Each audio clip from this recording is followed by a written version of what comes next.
Përshëndetje të nderuar shikues.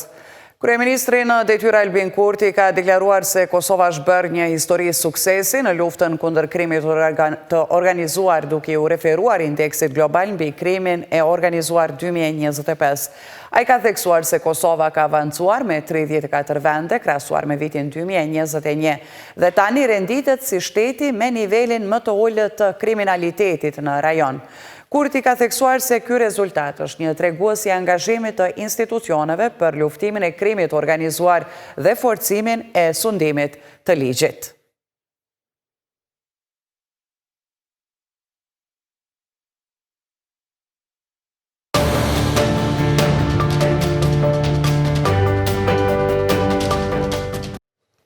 Njohësi i fushës së energjisë Adhurim Haxhi Musa në interaktiv të KTV-s ka ngritur shqetësime mbi dominimin e tregut nga kompania Noa Energy, e cila ka një monopol mbi importin e energjisë. Sipas tij, në 5 vjetët e fundit, importi i energjisë elektrike në Kosovë është katërfishuar, duke arritur në një vlerë prej afro 840 milion eurosh, krahasuar me 270 milion euro që janë importuar nga viti 2015 deri në vitin 2020. Haxhi Musa ka kërkuar hetime të mëtejshme për këtë fenomen, duke theksuar rrezikun që ky monopol mund të paraqesë për sigurinë energjetike të vendit.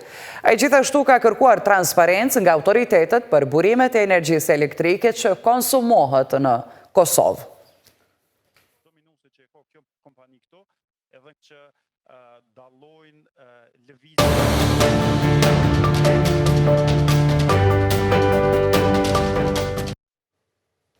Ish deputeti i LDK-s Avdullah Hoti ka vazhduar kritikat ndaj qeverisë në detyrë, duke vlerësuar se 5 vjetët e fundit kanë qenë të karakterizuara nga ngecje dhe përplasje.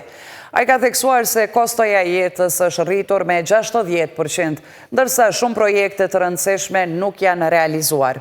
Hoti ka kritikuar gjithashtu qeverinë për dështimet në fushën e shëndetësisë dhe emigrimin masiv të rinjve. Hoti ka kritikuar gjithashtu qeverinë për shtypjen ndaj mediave, sindikatave dhe bizneseve.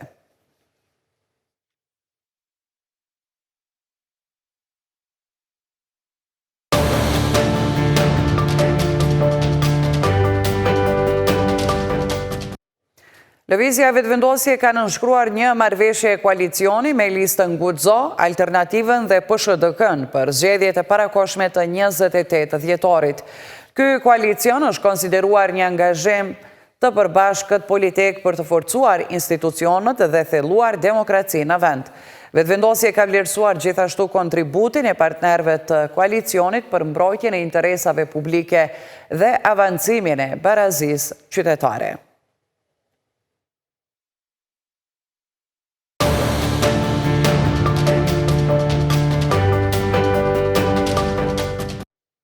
Komisioni Qendror i Zgjedhjeve ka njoftuar se sot është afati i fundit për regjistrimin e votuesve nga diaspora për zgjedhjet e 28 dhjetorit.